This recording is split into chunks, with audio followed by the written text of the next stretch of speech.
Hello everyone and welcome to my BTG CBS update channel. Tracy, always the one with a personal story to share, jumps in first. She starts talking about her own scare a few years back, how she had a questionable test result and the waiting game nearly drove her crazy. "Girl, I was a mess," she says, her voice soft but steady, painting this picture of pacing the floor, second-guessing every little thing. The others nod along, murmuring agreements because they've all been there in one way or another. They turn their attention to Anita, gently pushing her to tell Vernon the truth about what's been going on. She's been keeping it quiet, not wanting to burden him, but they insist. He's her rock, he deserves to know. Anita finally admits it, her voice cracking just a bit. She's terrified not just of the results, but of what it could mean for her life, for all of them. It's one of those raw moments where you feel for her. This strong woman who's always held it together suddenly looking so vulnerable. Then, right in the middle of this heartfelt chat, Anita's phone buzzes. It's Dr. On the line, saying she needs to come in right away to go over the biopsy results in person. You know that's never a good sign when they won't just tell you over the phone. The scene shifts to the doctor's office, and there we are with Anita, sitting across from Dr. On, who has that professional but compassionate expression. The doctor doesn't sugarcoat it. She explains gently but directly that the biopsy came back positive. Anita has breast cancer. The camera lingers on Anita's face as the words sink in, her eyes widening, then filling with tears she tries to hold back. It's heartbreaking, the kind of scene that makes you reach for the tissues because Tamara Tooney plays it so real. No over-the-top dramatics, just pure emotion.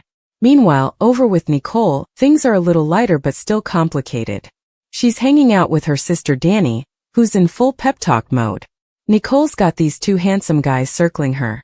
Ted, her ex, and Carlton, the new interest, but she's acting all grinchy about the holidays and romance in general. Danny points out how much Nicole's life has flipped in less than a year, from married to divorced and starting over, and encourages her to hold on because brighter days are coming. Nicole opens up a little, admitting that her date with Carlton was actually pretty wonderful, even if it sounded boring on paper, dinner, good conversation, that kind of thing. But then she drops the bombshell. Carlton planted a kiss on her at the end, and it felt special, electric even. Danny's eyes light up, calling it anything but boring, and starts pushing Nicole to invite him to her big party coming up. Nicole hesitates, saying she's not ready to throw him into the family chaos, especially with all the potential questions about her past with Ted, or whatever else. Danny, being the perceptive sister, calls her out gently. "Is the real holdup that you're worried about how Kat will react? Kat's Nicole's daughter after all, and seeing mom move on might sting." Nicole doesn't deny it, but later she musters up the courage to call Carlton anyway, asking him out again. He's sweet about it but says he's already committed to his niece's holiday show that night. No big rejection, just life getting in the way, leaving Nicole a mix of disappointed and maybe a tad relieved. Over on the guy's side, Vernon is having a serious fatherly chat with Andre, Danny's husband. It's clear Vernon isn't thrilled about Andre still holding on to that condo he had before the marriage. Andre's quick to defend himself, swearing up and down it's not some secret love nest for cheating. He'd never disrespect Danny like that. The conversation shifts to Bill, Danny's ex, and Vernon lays it out plain. Bill married someone just like himself, ambitious and maybe a little ruthless. He warns Andre to keep a close eye on the guy, not to let Bill slither his way back into Danny's orbit, especially with the holidays bringing everyone closer. Then there's Leslie, who's always stirring something up. She's at the hospital, completely blowing past Shanice to chat with Ashley about Peach's condition, Peaches being this sweet older lady who's not doing great. Leslie's putting on her caring face, but then she opens up to Peaches herself about feeling sidelined. Eva, her daughter, is getting closer to Ted these days, and it's leaving Leslie out in the cold watching from the edges.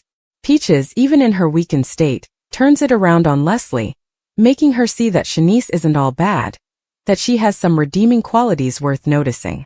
It's a softer side of Leslie we don't see often, almost vulnerable, like she's craving connection amid all her scheming. In those closing scenes that always leave you hanging, Sharon rings Vernon, trying to set up another meetup. He's on the phone, smiling a little mysteriously, but Tracy overhears and gets suspicious right away. What's really going on there? At the same time, Leslie bumps into Ted at the hospital and starts working her angle. She pushes the idea of tagging along with him and Eva to Martin's big holiday party, acting like it's no big deal. Ted wisely shuts that down fast, pointing out that inviting the woman who blew up his marriage might not go over well with everyone. Leslie brushes it off with a laugh. People have affairs all the time, right? And then drops her little bomb. Vernon's having one too right now with one of the articulates. And honey, it's not Anita. The episode fades out on that cliffhanger, with Ted looking stunned and the implications hanging heavy.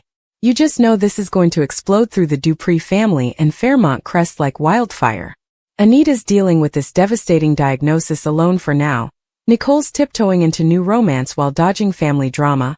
Vernon's advice to Andre feels loaded given his own secrets. And Leslie's out here spilling tea that might not even be fully brewed. It's classic soap stuff. Heartache mixed with hope, secrets bubbling under perfect facades, and those family ties that pull you in every direction. What gets me every time with Beyond the Gates is how real it all feels, even in the midst of the drama. Anita's fear isn't just plot. It's that gut-wrenching worry anyone would have facing something like cancer. The way her friends rally around her, sharing stories to make her feel less alone. It's touching. And Nicole's hesitation with Carlton? Totally relatable. Who hasn't second-guessed bringing a new person into the family mess? Vernon's protective dad mode with Andre shows his heart, even if he's got his own hidden stuff going on. Leslie showing a glimpse of hurt over Eva and Ted reminds us she's not just a villain. She's complicated, lonely in her own way. As the credits roll, you're left thinking about how fragile life is in this gated community that looks so perfect from the outside. Anita's news is going to change everything when it comes out, and with Leslie whispering about Vernon's supposed affair, trust is about to take a hit. Will Anita lean on Vernon for support through her battle, only to have doubts planted? How will Nicole navigate her feelings if Kat does get upset? And poor Andre, keeping that condo might be innocent, but in this world nothing stays buried long. It's the kind of episode that sticks with you, blending the heavy stuff like health scares with the juicy interpersonal twists. The acting shines through, especially in those quiet moments. Anita hearing the diagnosis, Nicole's shy admission about the kiss, Leslie's rare softness with Peaches. Beyond the Gates keeps pulling us in with these layered characters, making us root for them even when they're messy. Can't wait to see how Anita processes this alone before telling the family, or if Ted spills what Leslie told him. The holidays are coming, but in Fairmont Crest, they're looking anything but peaceful. All in all, this installment packs an emotional punch while setting up even more chaos ahead. The interrupted broadcast for weather felt almost fitting. Life throws unexpected storms at you, just like these characters are facing now. Anita's strength is inspiring, but you know she's going to need her loved ones more than ever. And that final zinger from Leslie? Pure soap gold, leaving us all gasping and ready for the next day.